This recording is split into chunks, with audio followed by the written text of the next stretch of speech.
This story is brought to you by Blue Dot Research, Data, Insights. All right, so last time we heard from this young lady, she had us in stitches. Believe me, she's a multifaceted businesswoman, but trust me, she can tell a story. So right now, let's take a listen to Sara Stanford.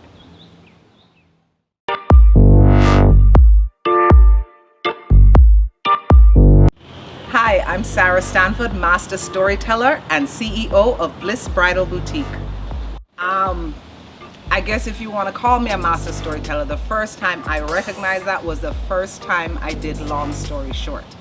Because you guys reached out to me on Instagram and I said, why do you guys want me to tell a story? But okay, I'll find a story. And I thought about it and I remembered this incident and I put it together and I practiced it a little bit, I'm not going to lie. And when I got up on the Long Story Short stage and started telling it, and people were laughing and responding, and I was like, wait a minute, my story is actually good and people really enjoyed it. So I think that was definitely the first time that I recognized that I was a master storyteller. And oh, so gently leans over to me, and oh, so politely, softly whispers in my ear and says, Sara, your skirt split up all the way to your body. God is my... Long story short, one of my favorite things is the fact that the people that are telling stories, the majority of them are not professional speakers.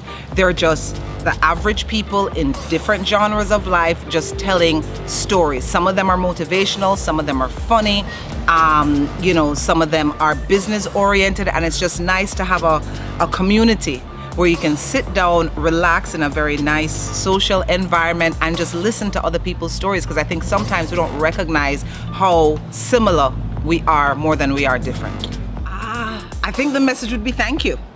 Thank you for creating a platform where, like I said before, we can come together and tell our stories and really come together as a community to see that we're more alike than we are different. And just keep up the good work.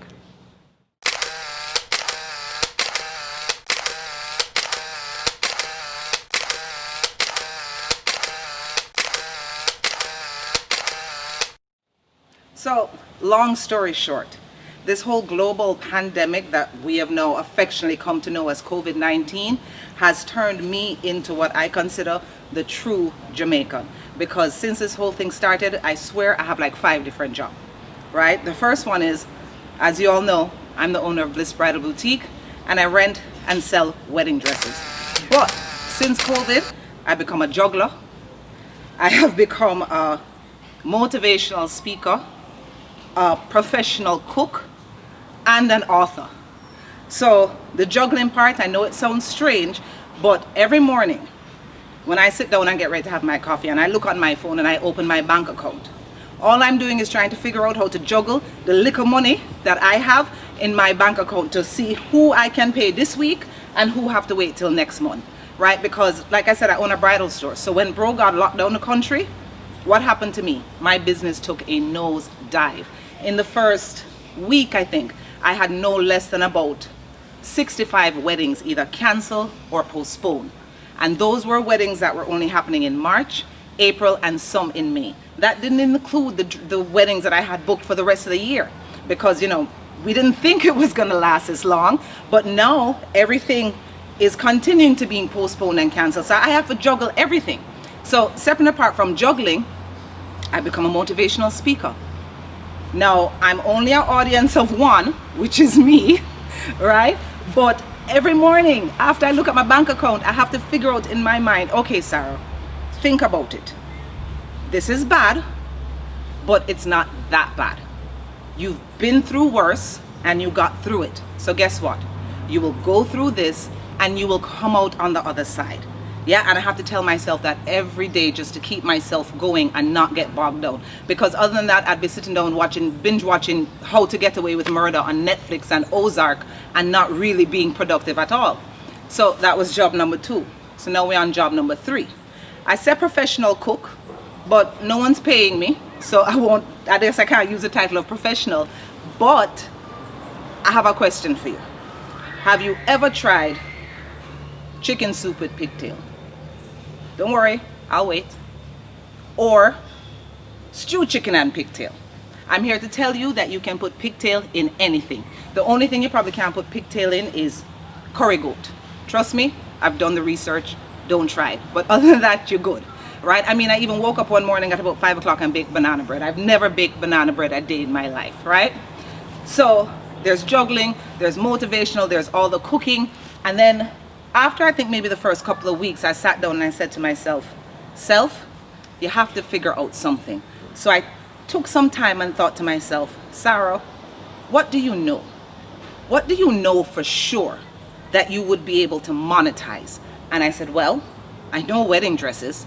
Nobody can critique that. I know women and I know weddings. So I decided I was going to write a book. I got my laptop, I sat at my dining room table, and for 3 days straight I didn't get up. And at the end, I had a book. It was an ebook, 75 pages, and it's called The Jamaican Bride's Ultimate Guide to Wedding Planning. So when I was done with that, I said, okay, well, I need to find somewhere to sell it. So I said, babe, my husband Brian, I said, I need a website. He said, no problem. So he built me a website. And then I said, well, I can't just sell one book on a website. I have to do more. So then I created an online service called Yoba, Your Online Bridal Assistant, to help all these brides figure out what to do next in planning their weddings that we know was going to be impacted by COVID.